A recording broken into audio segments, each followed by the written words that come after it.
You are listening to Leaders and Legends, a podcast presented by Veteran Strategies, an Indiana-based public relations enterprise, and federally certified veteran-owned small business. I'm your host, Robert Bain, along with our producer, Chris Spangle. Our podcast is featured on the All Indiana Podcast Network in partnership with Wish TV.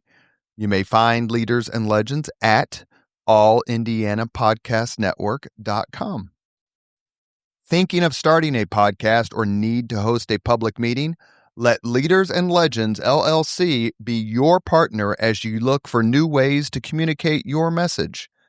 Please contact us at chris@leadersandlegends.net.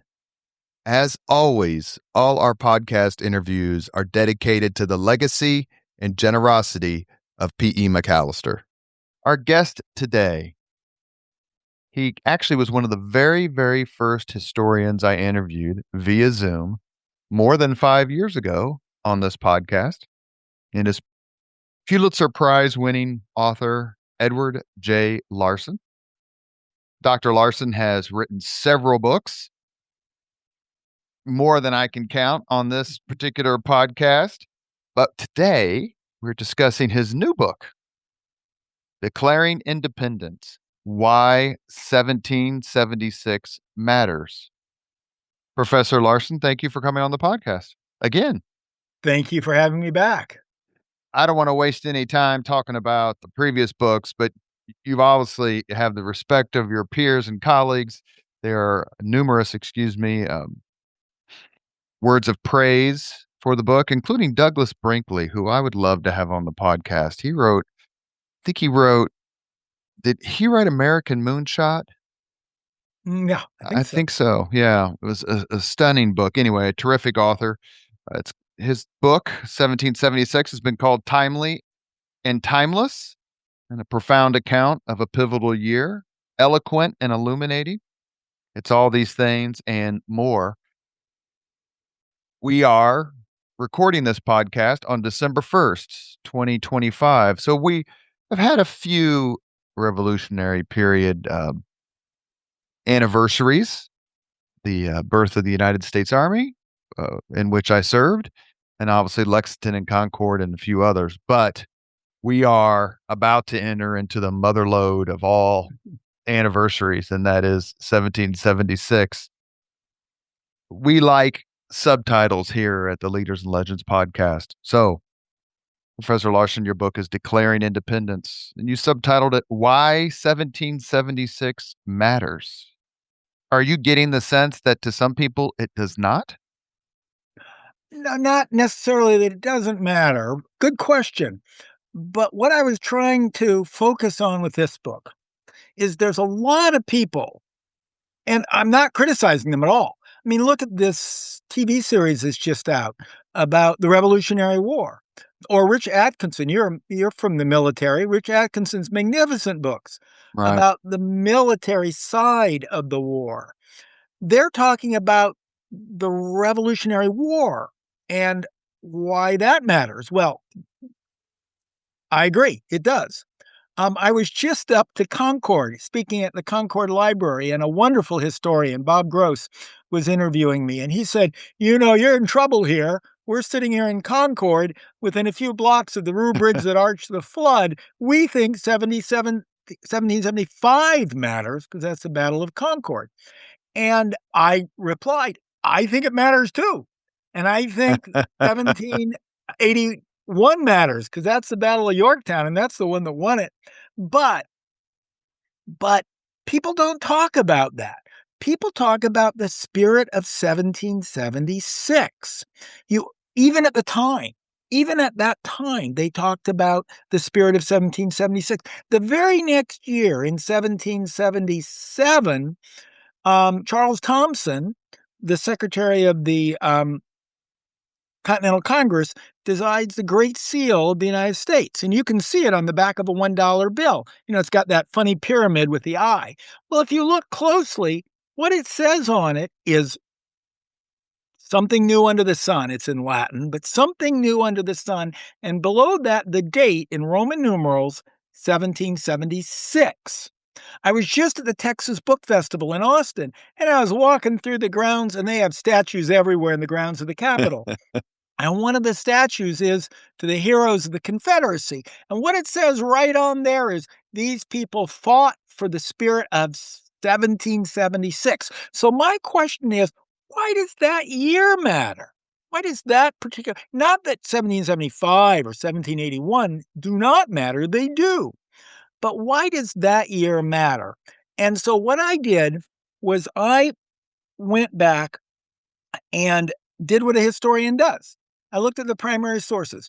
I looked at all these newspapers that we have available, dozens and dozens of them, and basically read them for that year, not for the whole Revolutionary War, for that year. I also went to the letters of the founders, whether it be Washington or Adams or Jefferson, a variety of others, Lawrence, and read them for that year. I also went to the letters of the soldiers. My ancestors were fought in 1776 and in 1775 and at Concord. They were from the militia in Framingham, Massachusetts. And so I looked at these letters for 1776 and I tried to figure out, okay, what makes that year matter to them and throughout history? You have Lincoln. Not only do you have the Confederates in Texas, but you got Lincoln looking back and saying, we date our country, as he said famously at the Gettysburg Address, we date fourscore and 7 years ago, leads back to Hmm. 1776. And so this book is why that year matters. And nobody done that before. Even McCollum's book called 1776 Yeah. doesn't talk about why it matters. He only talks about the battles. And between you and me, Rich Atkinson doesn't matter. Well, Rich Atkinson is, if he's not the preeminent American military historian writing today, he's certainly in the pantheon. Oh, absolutely. And McCollum wasn't a military historian. He No. borrowed from others. Atkinson is fabulous. I love his books, but he really doesn't talk about 1770. In fact, it gets buried in his first book, The British Are Coming. It's just one of multiple years. It's a great book, though. Is it in a sense where when someone asks you, and I've been to Concord Bridge, it's a fabulous place. It really is a cool to just stand there. And obviously Lexington Green. And then you know what? You journey a few miles and see a bunch of people walking around in witches' hats at Salem. It's glorious. Uh, Did you tell someone or anyone who pressed another year on you that it's really not a contest and Yeah, it's an infinite importance, right? It's not a finite amount of importance. And I read Kevin Phillips' book on 1775, right. and I don't know if you have read that book or I have. whatever. And you could make a certain case for numbers of years, but your point about the Gettysburg Address to me seems to cinch the argument. Well, I do because I think it's important for a different reason. You also have Mary Beth Morton's book on 1774. You can make an argument for 1765 with the Stamp Act crisis. They all built, but concluded from reading all these materials, all these primary source materials from the year, and then all the people who came later who looked back to that year, that 1776 does matter for a unique and separate reason. And what that was in that year, because of a combination of impacts that hit in January and then snowballed after that, the purpose, the ideals, the goals of the revolution fundamentally transformed. For example, if you go back to 1775, the year, as you said, the 250th anniversary of the American Army, that happened when, after Lexington and Concord, that enormous band of militia, including my ancestors, descended on Boston and trapped the British on that little island, virtual island of land of Boston. 4,000 British, 20,000 militia soldiers surrounding it. They were from every one of the New England colonies. In 1775, When they got there, the Second Continental Congress adopted that as the American Army, hence the birth of the Army. And they appointed George Washington to lead it. And then they issued that profound document, the Declaration for the Reasons for Taking Up Arms. And in that document, and this is very telling, in that document, it says, we are not taking up arms with the goal of independence, of separation. We are taking up arms to defend our rights, our birthright. That's the exact phrase, birthright as British subjects under the king. That's what changes. What changes is that from the beginning of the Stamp Act crisis in 1765, from those wonderful documents like by Otis, for example, those pamphlets by Otis and others in that year, Americans were fighting for no taxation without representation and not being under the thumb of Parliament. But they still prided themselves on being subjects of the king and being part of the British Empire. You can see it in the Olive Branch Petition that was also 1775. But beginning in January, it shifts. At the end of 1775, virtually every Patriot leader, virtually every single one, still supported, they wanted rights, but their grievances were against Parliament. And they prided themselves on being subjects of this great British Empire. Beginning in January, virtually all of them flipped. So that by the end of the year, you had a lone dissenter like John Dickinson, but everyone else was committed to independence, was committed to the people, not the king, but the people are sovereign, believing in representative government, not a monarchy. There was a fundamental shift in the way people thought, and I could go over the reasons why it happened, but that was the shift that occurred that year. It wasn't what happened on the battlefield, though the atrocities after the Battle of Fort Washington certainly cemented the trailers when they saw the way the British treated the 2,000 American soldiers captured at Fort Washington. Certainly the atrocities in New Jersey contributed to it. But it was ideas. Years later, and we can go back and talk about details, but years later, long after you mentioned my book 17, The Magnificent Catastrophe, about the election of 1800. That was, of course, John Adams versus Jefferson, two people whose probably best year was 1776 for both of them. When they looked back, John Adams, after both were retired from the presidency, they both lived forever. They both lived to the Right. 50th anniversary of 1776. And notice, they strove to live not to the 50th anniversary of 1775 or 1778 or 78. They strove to live to the 50th anniversary of 1776, and they both died on the 4th of July of that year. Adams wrote to Jefferson, what was the revolution? And then, of course, like John Adams always did, he answered his own question. He then wrote, and this is verbatim from a letter, it wasn't the war. The revolution was in the hearts and the minds of the American people.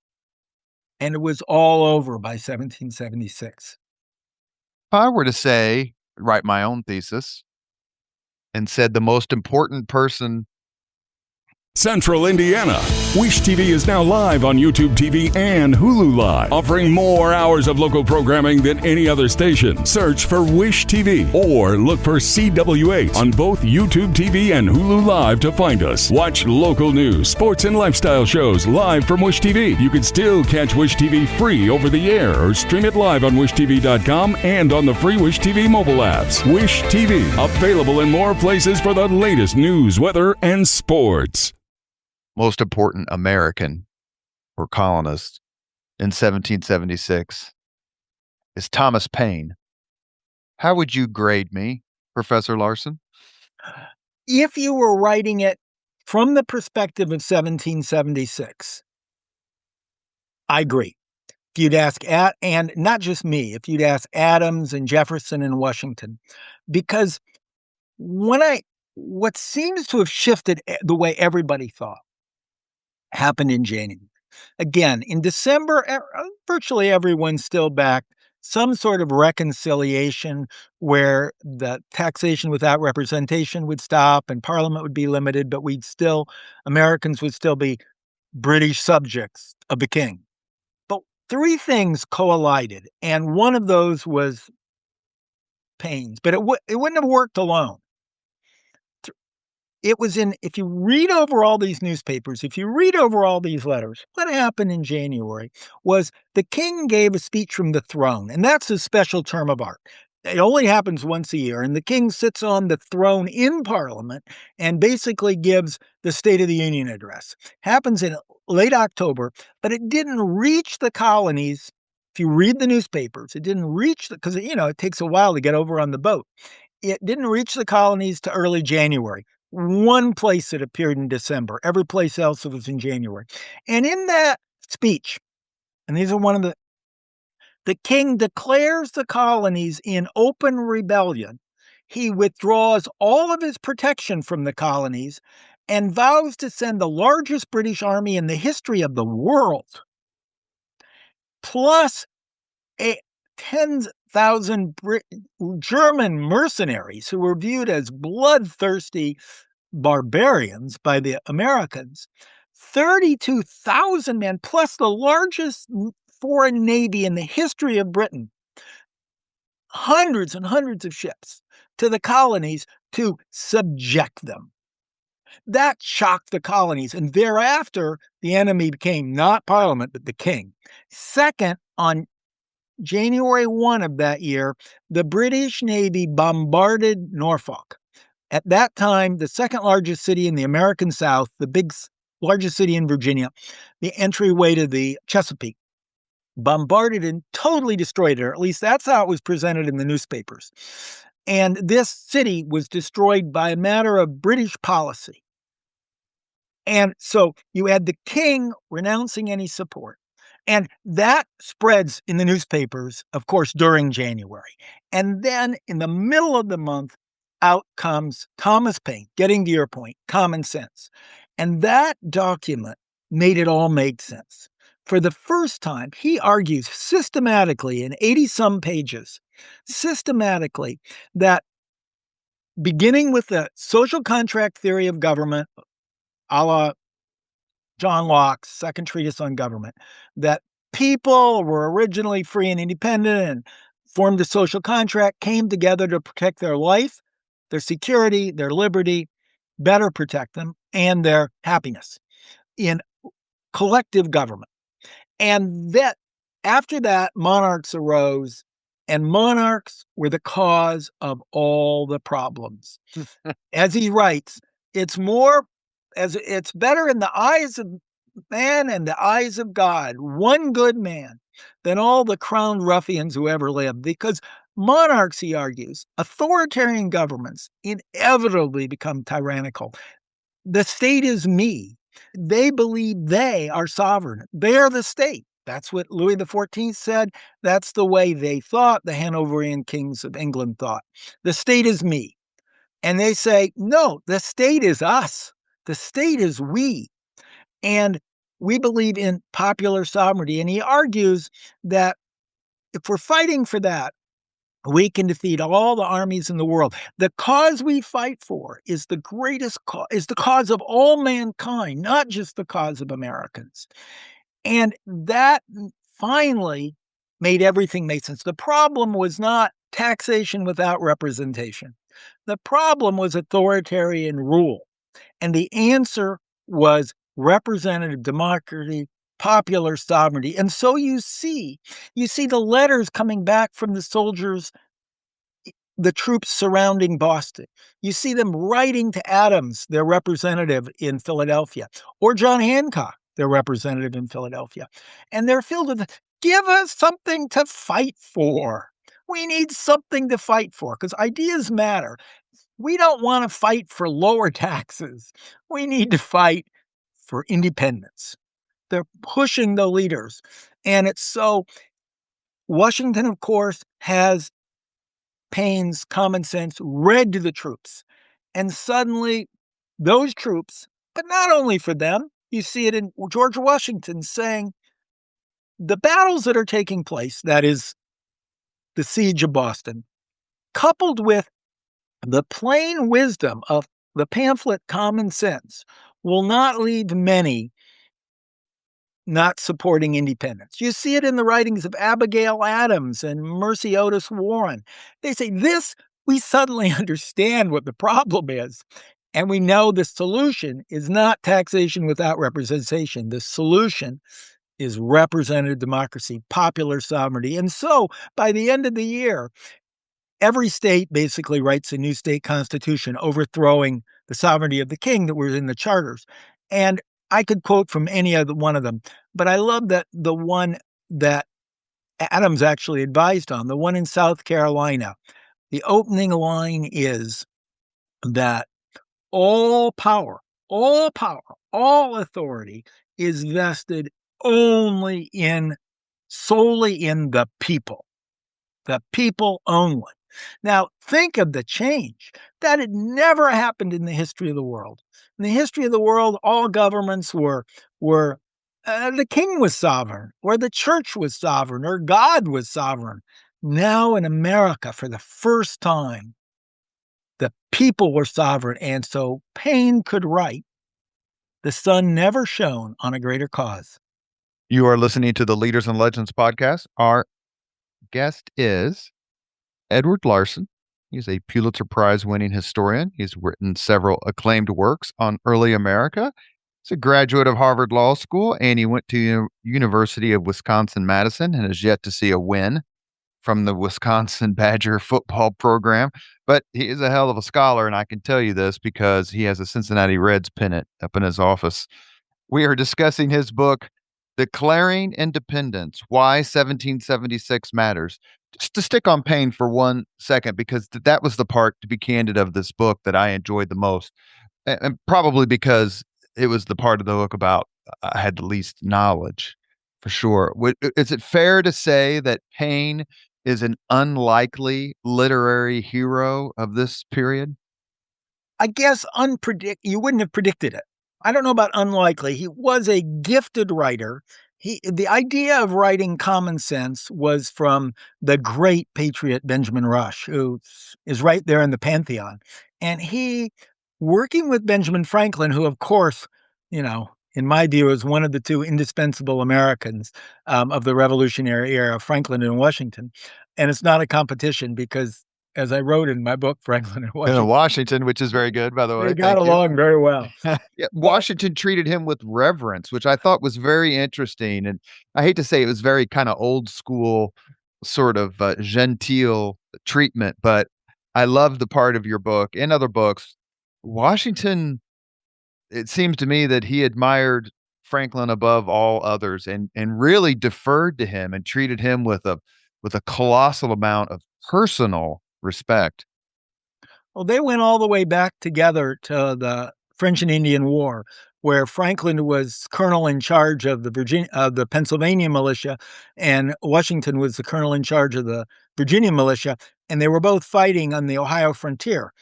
So they went all the way back, and they had enormous respect for each other. And Franklin, of course, pushed for Washington's to lead both the Constitutional Convention and become the first president. And when he died, he gave his treasured walking stick to Washington. So yes, there's quite a relationship there. But Franklin was part of encouraging Paine to write this. Paine was a great writer. They knew that. Right. He came over America, by the way, on the suggestion of Franklin. Franklin was still in England at that time and suggested he go to America, gave him a letter of introduction, and he began writing for the American magazine, I think it was called, the first American Museum, the first magazine in America in Philadelphia. And he wrote, but he himself wasn't for independence at first. It was the British actions. And I guess I should stress that because what we see not just in 1776, but throughout the Revolution, ideas matter, certainly, but actions matter. Words inspire deeds, actions inspire ideals. They go back and forth. And if Britain hadn't done what it did, and if Americans hadn't done what they did in their response, it all wouldn't have come together. But he was, you wouldn't predict him.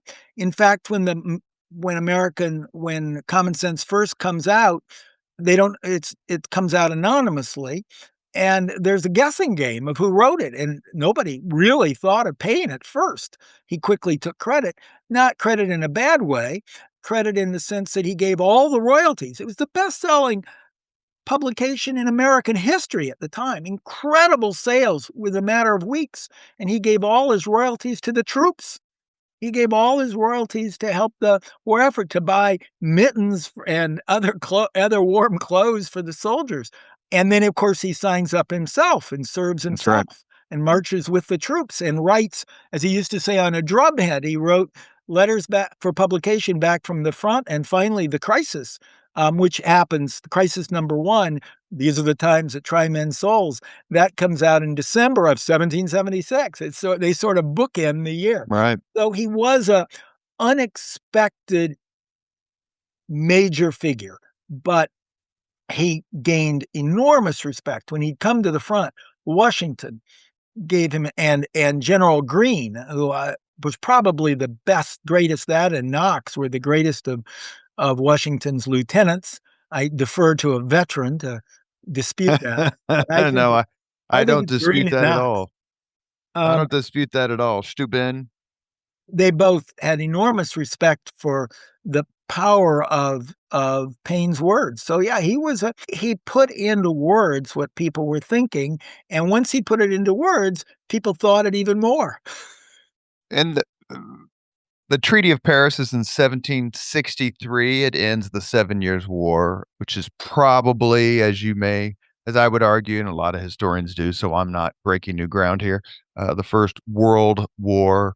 The battles between Britain and its allies and France and its allies are literally happening all across the globe. Mm-hmm. And then it's obviously, we don't have time, and it's not the focus of your book to get into sort of the build up to the war, to the revolution in general. But it seemed like it ran hot and cold, that the colonists were upset and then they were fine, and then they were upset and then they were fine. And it was the same across the way. But I want to ask you about one particular thing that I always bring up because I find it so fascinating, not just because I'm Catholic, but just because it seems to be overlooked so much, and that is the Quebec Act. How did the Quebec Act really, because you hear stamp and tea and tolerable and the towns and all this stuff, but the Quebec Act singularly threatened the colonists in their mind. It did. How so? Yeah, I agree. Quebec Act was very important. And the one you didn't mention, just so I don't forget, the one I'd add is the Declaratory Act. I think that was equally important. But what the Quebec Act did was the colonists had already come to believe. They realized that they were different than England. In England, everything was packed together. Nobody had any economic or political opportunity. You basically were what your parents were. If your father was a cobbler, you're going to be a cobbler. Or if your father was sort of a peasant on the farm, working on somebody's manor, you'd be working on the manor. Or if your father was a noble, you'd be a noble, because the place was full. This is leading up to why the Quebec added so much. They realized, and so America, the colonies, the 13 colonies, were mostly settled by people from England, mostly England, some Scotland, but mostly England, who were the second sons or the people who didn't have opportunity in England. And they ended up rising to their level of ability. They weren't artificially limited. This is what I think Jefferson was thinking about, that all men are created equal. They could rise to their level of ability because they could own land. They could become farmers, or various trades or opportunities were open to them. Think of Benjamin Franklin, who was an indentured servant from total poverty and leaves Boston, goes to Philadelphia, and rises up to become one of the richest men in the Western Hemisphere and the most respected scientist in the world. think of that opportunity. George Washington was the third son by the second wife. And so he was never going to inherit land in Mount Vernon. It turns out his two brothers die, and he does inherit it. He thinks he's going to have to make his future on the frontier. So he becomes a surveyor and goes to the frontier and starts buying up land and acquiring things. You had this opportunity because of the frontier. Franklin invented in the frontier, too. I could name endless colonists. Morris, Clinton in New York. They invested in the frontier. So the frontier was their opportunity, either for individuals who didn't have wealth to move out there and start a farm, like Daniel Boone in Kentucky, or if you did have some means to invest and buy land on the frontier and then speculate and sell it. So the frontier was viewed as the key to what made America different. Gave America liberty, both political and economic, and opportunity to rise up.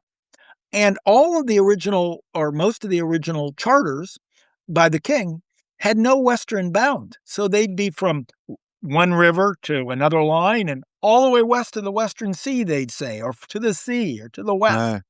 And so Virginia and Georgia and the Carolinas, and didn't matter, Connecticut, Massachusetts, in theory, they all went west.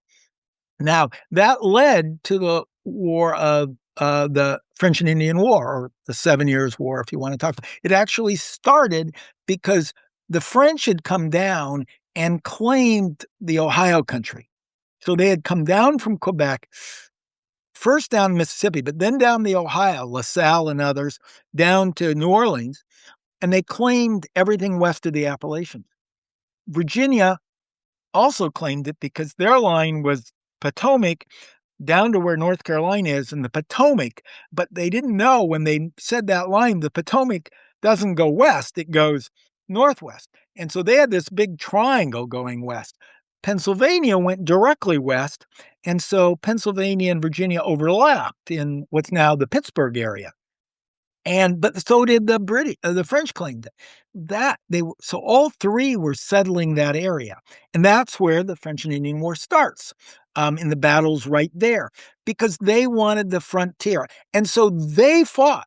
The colonists thought they had won the French and Indian War because they contributed money and troops. It wasn't the British who won it. Oh, they fought the final battle in Quebec. But the colonists thought they'd won it.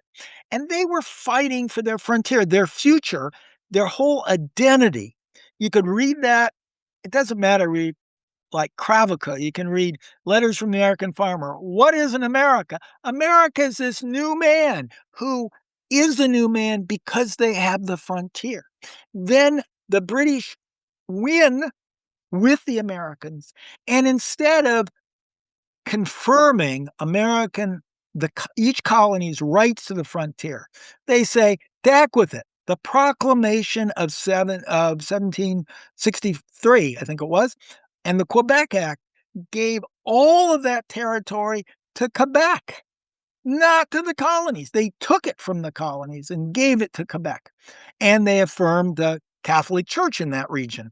And, there was a lot of tension between Puritans especially, but Protestants in general and the Catholic Church. So suddenly they lost the right to go out there. The British did it for a variety of pragmatic reasons.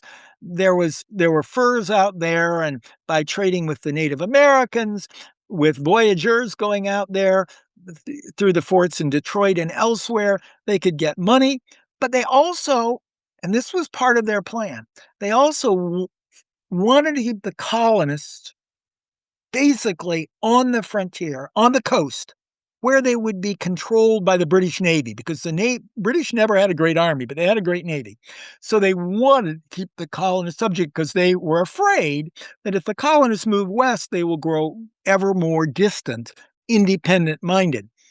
And so for a variety of crass imperial reasons, the British gave the frontier, instead of to the colonists who thought they had won it, fought for it and won it. People like Washington and Franklin being head of their respective militias, they thought they'd won it. And they gave it to the now English technically, but really French Canadians. And that was a decisive move because the Americans had lost their frontier, what made them special.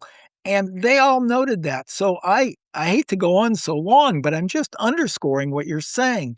The Quebec Act and the Proclamation of 1763 were essential elements to show the depravity of a monarchy, the depravity of authoritarian rule. These people being the British monarch and Parliament, they don't care about us.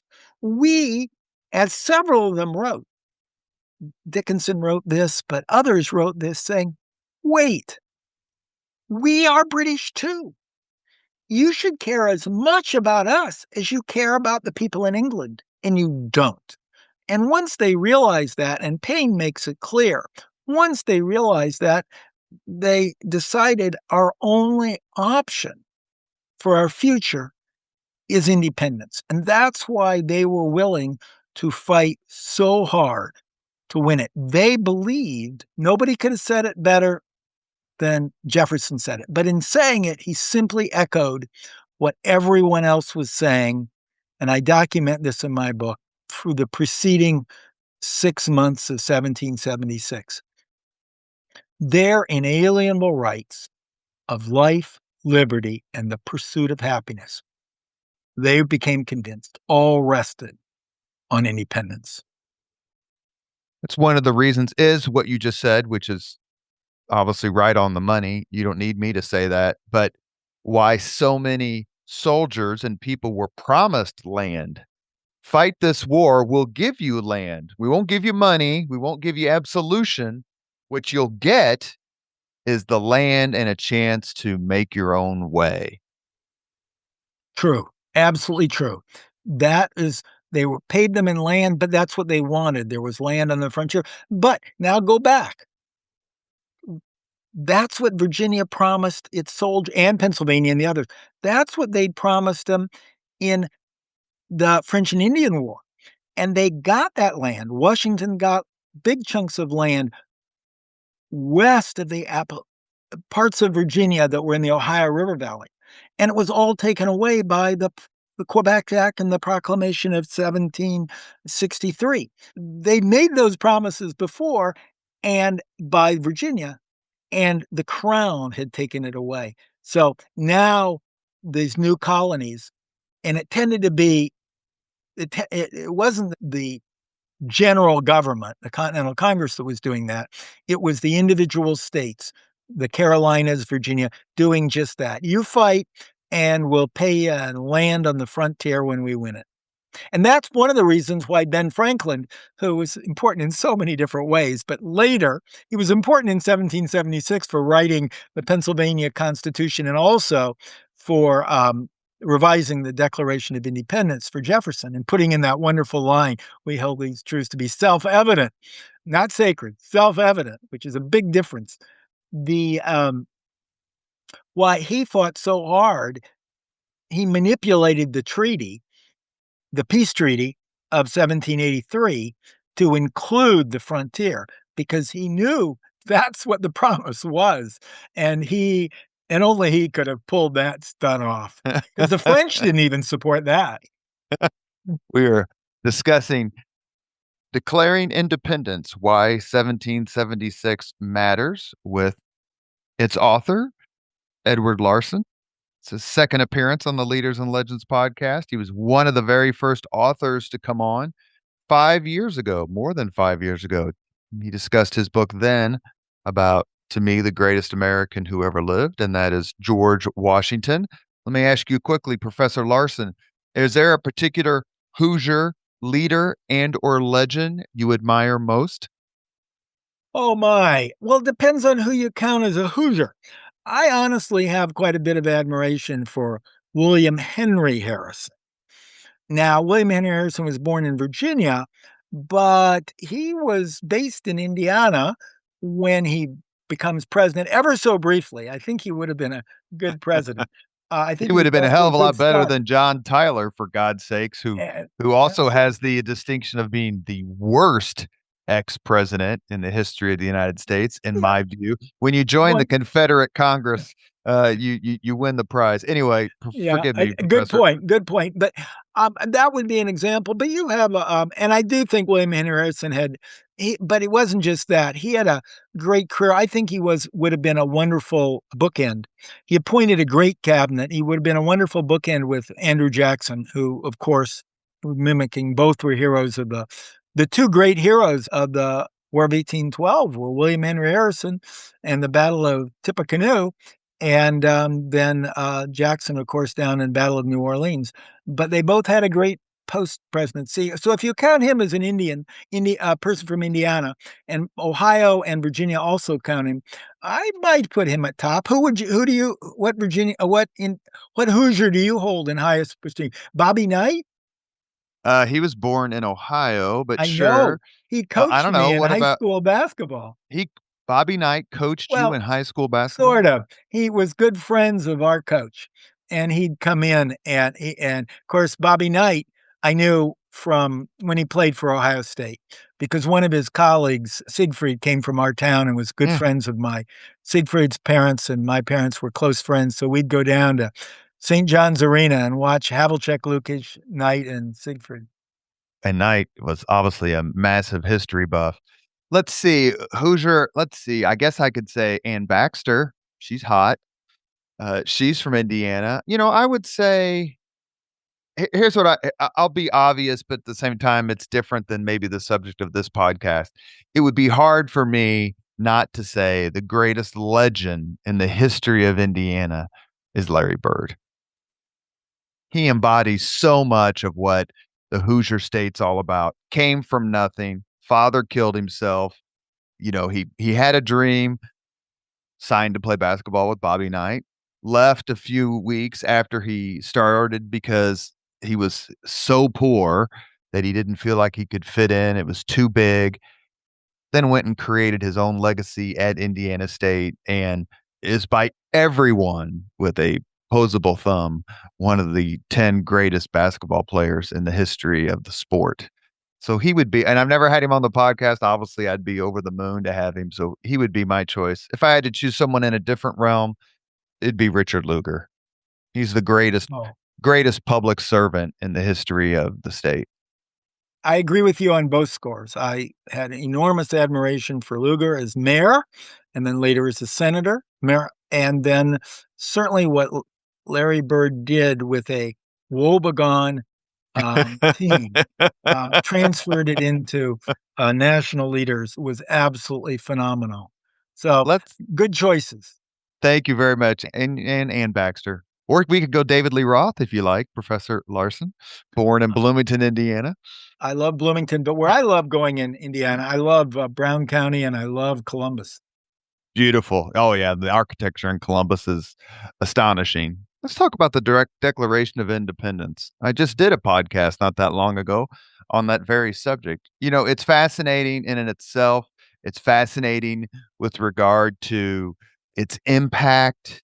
The language, of course, is amazing.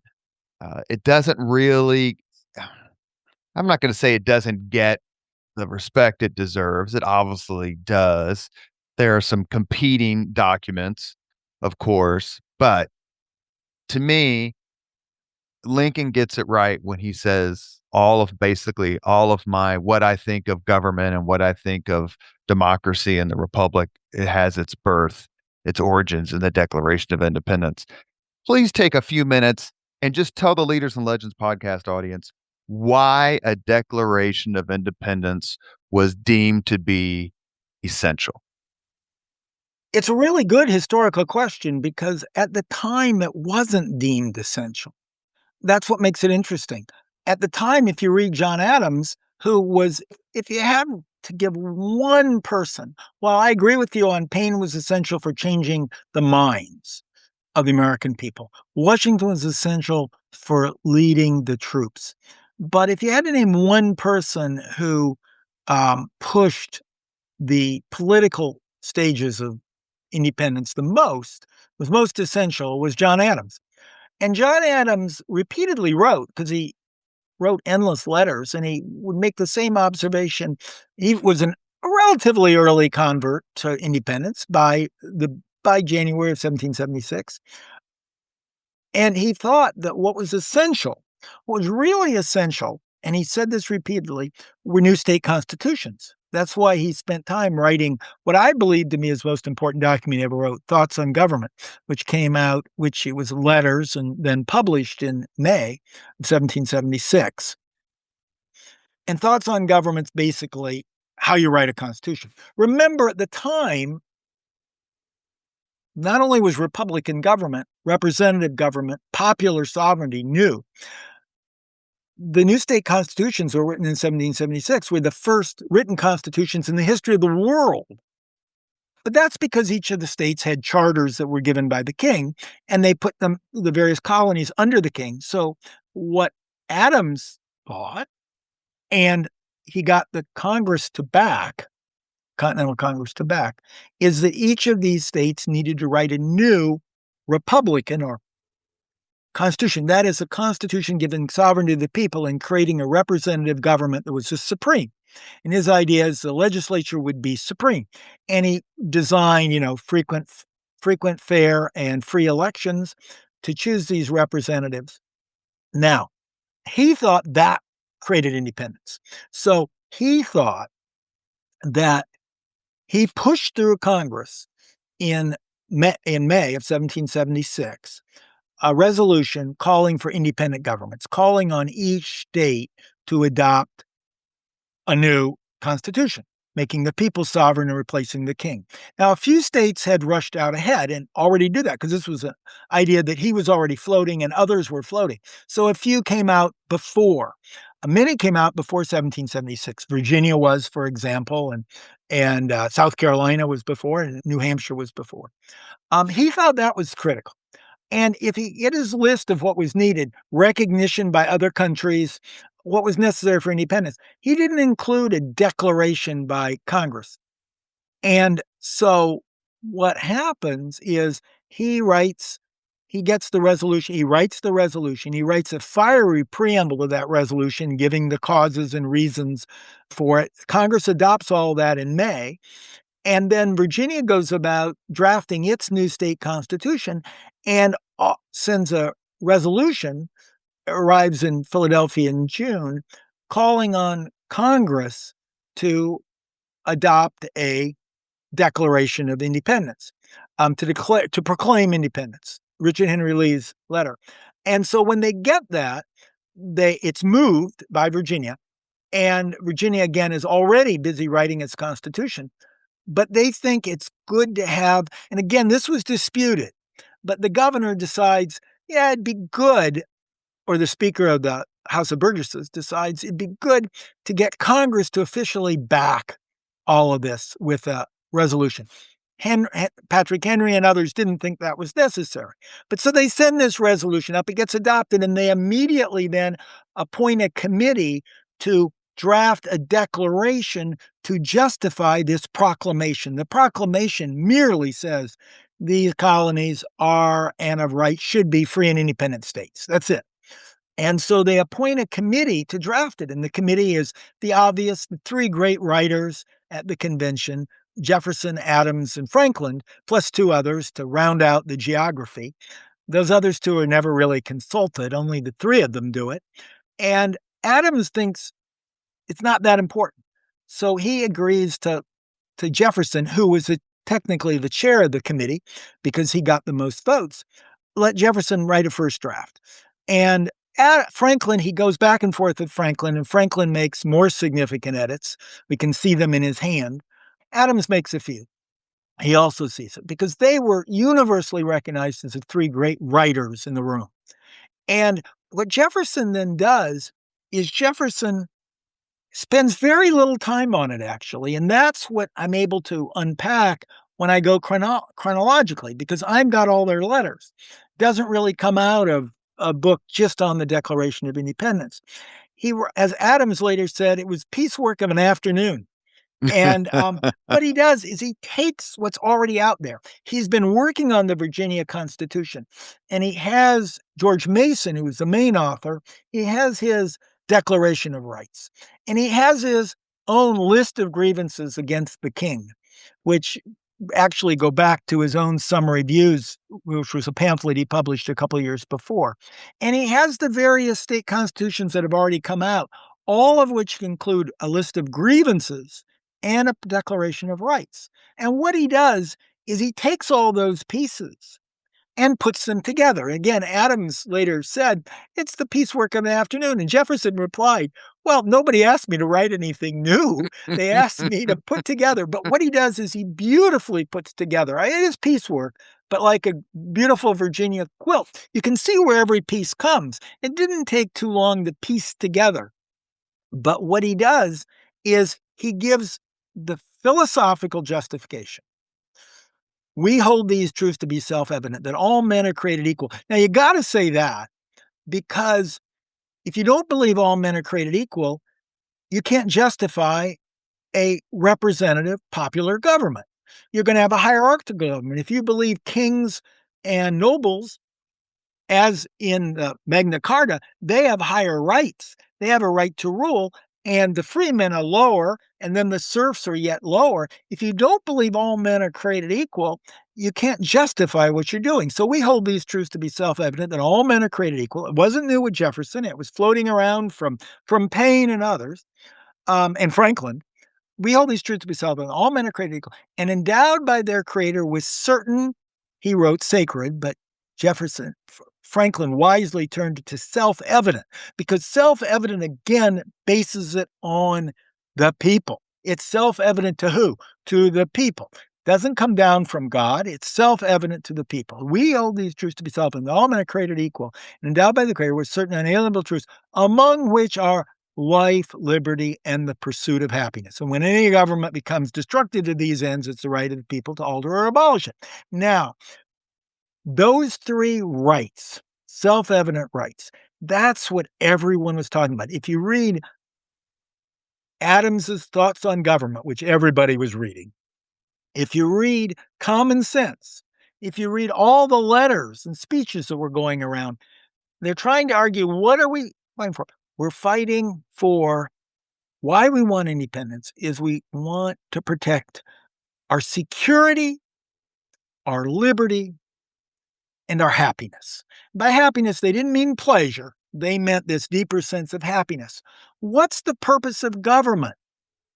Paine says in Common Sense, it's to secure security, to secure liberty, and to secure I love the way he says, the greatest amount of human happiness at the least expense. Great libertarian concept he captured. He was a good libertarian. And Adams, in his Thoughts on Government, says, what's the purpose of government? The end of government is security and liberty, so that people can gain their happiness. So those phrases, they weren't new to Jefferson. They were out there. Jefferson plucks them and puts them in there. And when you think about it, nobody in Europe would have thought, they're not self-evident to anyone all through human history. What was the purpose of government? It was the king. I mean, the king is me, is what the Louis XIV said and others thought. And he's saying, no, the purpose of government, the end of government, is the people and their life, meaning security, their life, their liberty, that is individual liberty, the freedom to do what they want so long as they don't hurt others, their liberty, and their leaving them free for their pursuit of happiness. And if you think about it, what makes it resonate, if you think about thereafter in America, if you ever wanted a phrase to capture what the American dream is, that's it. The right to life, liberty, and the pursuit of happiness. That's the American dream that stayed with us throughout. So those were shaping words. Jefferson certainly picked them up. They weren't original to him, but he certainly put them together magnificently. We have a few more minutes with author, historian, and Pulitzer Prize winning author Edward Larson. We're discussing his new book, Declaring Independence, Why 1776 Matters. I will give you a chance, sir, to rebuke me. About 15 years ago or so, I was on a political panel down at Indiana University, the Frank O'Bannon Institute there at Ivy Tech.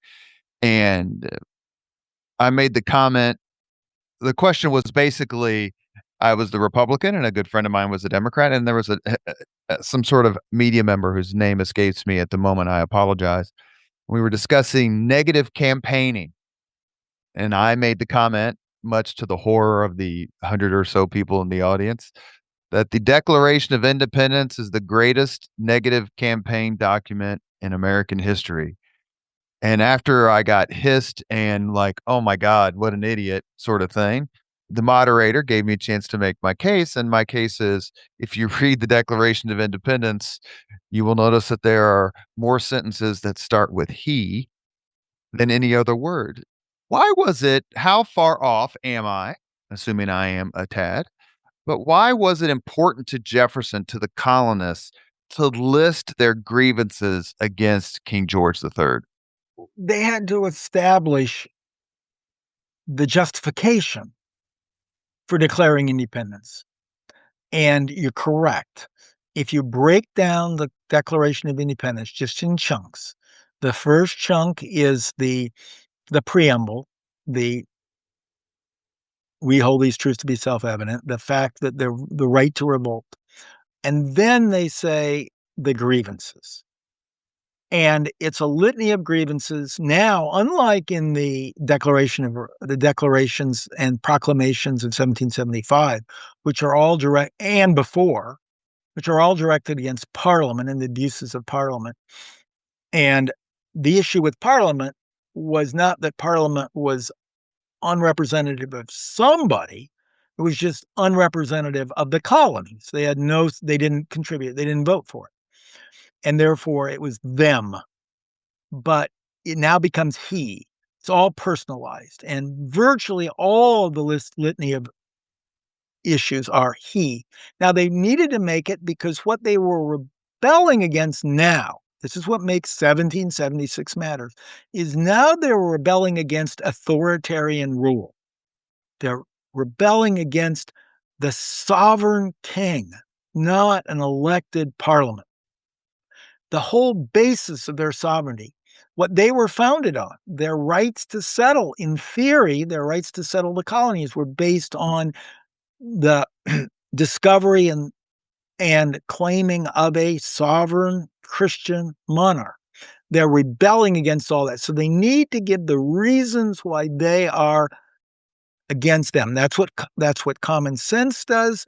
That's what all the state constitutions basically are similar in the sense that they have 3 sections. They have a Declaration of Rights, which is sort of like the preamble in the Declaration of Independence. They have a list of grievances against the king. The orders flip on which goes first, and then they have the governmental structure, which inevitably is an all-powerful legislature with frequent and fair elections. Now, if you don't have the grievances against the king, you don't justify why you have a right to revolt against the king. And so capturing the importance of them and this is just an example, I could go in other states as well. But at that very moment, New York City was under siege. The British troops had left Boston, evacuated Boston, but had come back 32,000 strong. And on July 2nd, they began disembarking on Staten Island, which was Loyalist land, and then would move over to Long Island, which was also Loyalist, preparing for an attack on New York City. And so that when the Declaration of Independence reaches New York City a couple days after July 4th, when it's read to the people in Bowling Green, in the park and down near the waterfront at the end of Manhattan Island, the people immediately rush over and tear down the larger-than-life equestrian statue of King George III. It's a gilded statue. They tear it down, and then they melt down the lead in it for musket balls to use against these soon-to-be invading British troops. So that's the focus. The focus is rejecting the king and embracing Republican or representative rule. We go from the airing of grievances to the feats of strength at the end 1776. We've not discussed much about the military history of the year. It does not go well for the Americans, for the colonists, and several authors I've read have made the argument that the British could have won the war in 1776 if they had been a little more vigorous. You're wincing, so I'm going to ask you to comment on that. But the mission of the Howe brothers, who were in charge of the Army and the Navy, was somewhat complicated because there's diplomatic aspects to it beyond military, and they were actually somewhat in sympathy with the colonists and their Yeah. goals. But Yeah. perhaps no battle is more wrapped in myth and mist than the Battle of Trenton, George Washington's great triumph. How did the Battle of Trenton change the trajectory of the war after several colonist defeats or colonial defeats? Or did it, or is it overrated? I don't think it's necessarily overrated, but I agree with certainly your main comment. The 1776 did not go well for the Americans. That's it. It did at the beginning. Remember, it begins with Knox brilliantly hauling these cannons from Ticonderoga over the snow, and Washington placing them at Dorchester Heights and driving the British from Boston. That makes him a hero. Before that, the militia that were there were mostly led by their local leaders like Putnam. But Washington, thanks to Knox, displays his brilliance, and they free Boston. But of course, the British troops don't leave. They just go up to Halifax and come back to New York. And then they just knock Washington off his socks. The Battle of Long Island or Brooklyn Heights, whatever you want to call it. Washington barely escapes. They get over to Manhattan. Then the British land at Kips Bay, and they almost trap most of the army south in New York City, but they don't push quite far enough. They leave a side road, and the British American army escapes. Then they get off Manhattan just in time. Unfortunately, he doesn't evacuate his troops from Fort Washington, 2,000 troops. That was a tragic mistake. Then they get beat again at White Plains, and they pull back.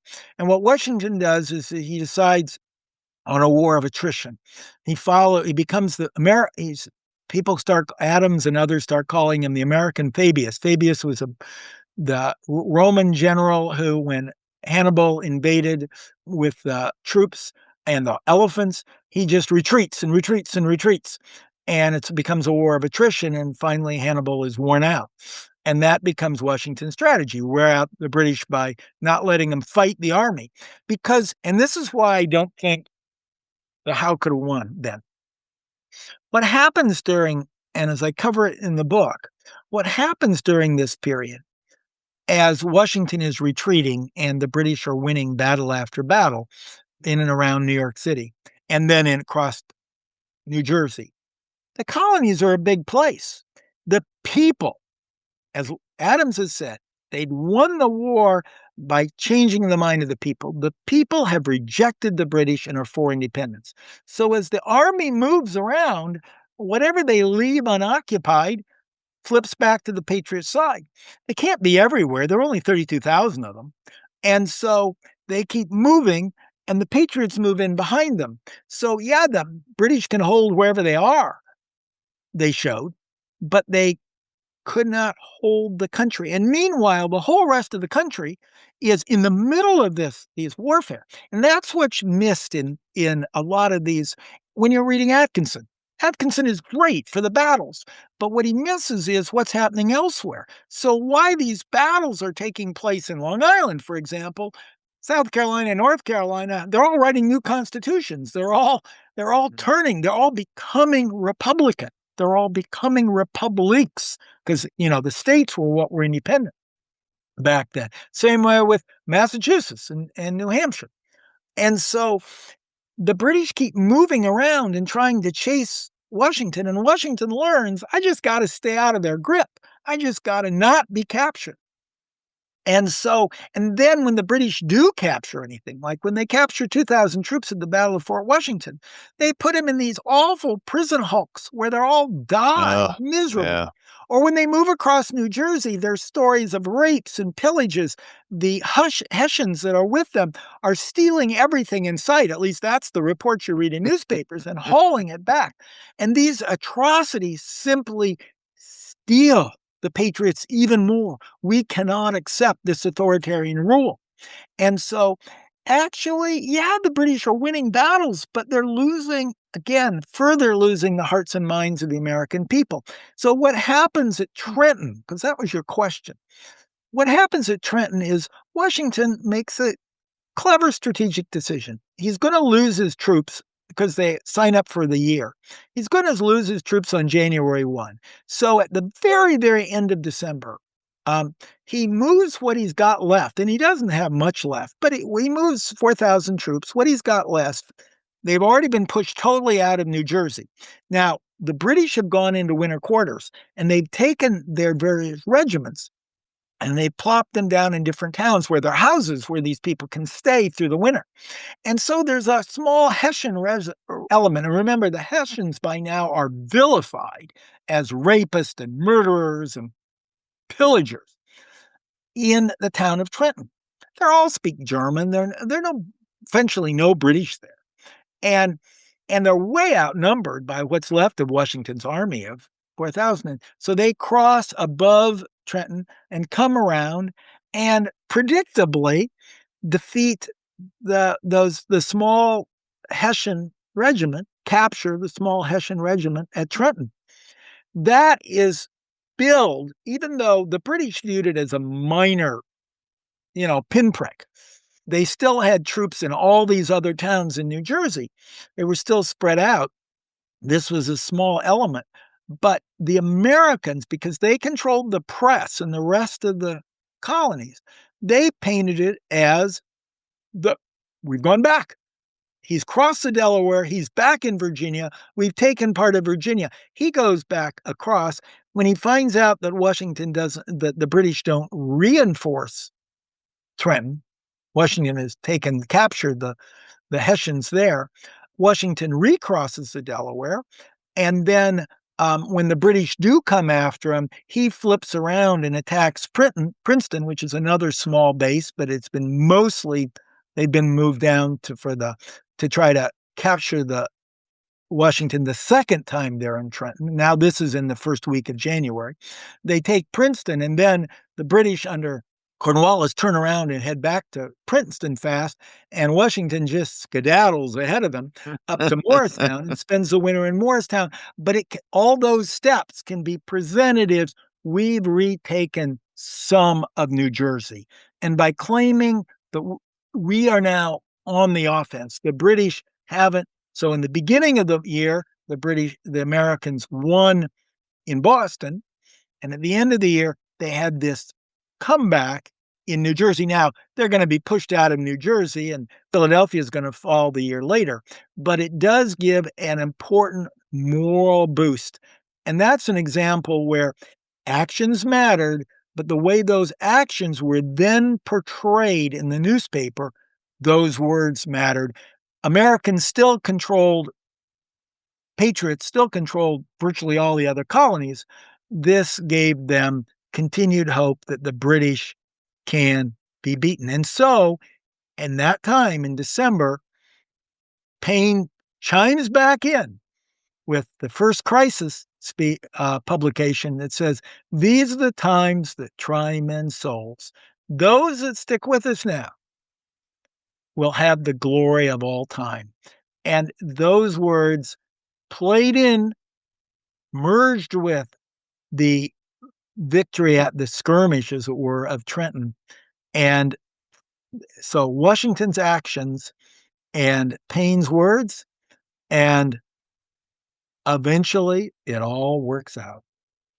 You have been listening to Leaders and Legends, a podcast presented by Veteran Strategies, an Indiana-based public relations enterprise. We are also a federally certified, veteran-owned small business. As always, All our podcast interviews are dedicated to the legacy and generosity of P.E. McAllister. Our guest today, Edward Larson. He is a Pulitzer Prize winning historian. His books, all of his books, I don't have them all. I'm looking here at my list. I have 7. So hopefully that bought you dinner at least once, Professor Larson, because your books are terrific. I particularly recommend A Magnificent Catastrophe, which is his book on the election of 1800. But today we discussed Declaring Independence, Why 1776 Matters. It's nice to see you again. It has been 5 years. I hope you will come back on the podcast anytime you have something to say or have written something new. Professor Larson, thank you for all you do to keep the American Revolutionary period alive and vibrant. Thank you so much for having me on. The first time was a delight. This second time was even better. And I join you in hailing the veterans, not only the veterans of 1776, but the veterans throughout. Thank you.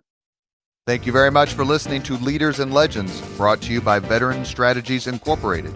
If you want to contact us about this program or our menu of public relations services, please send us an email at robert@veteranstrategies.com.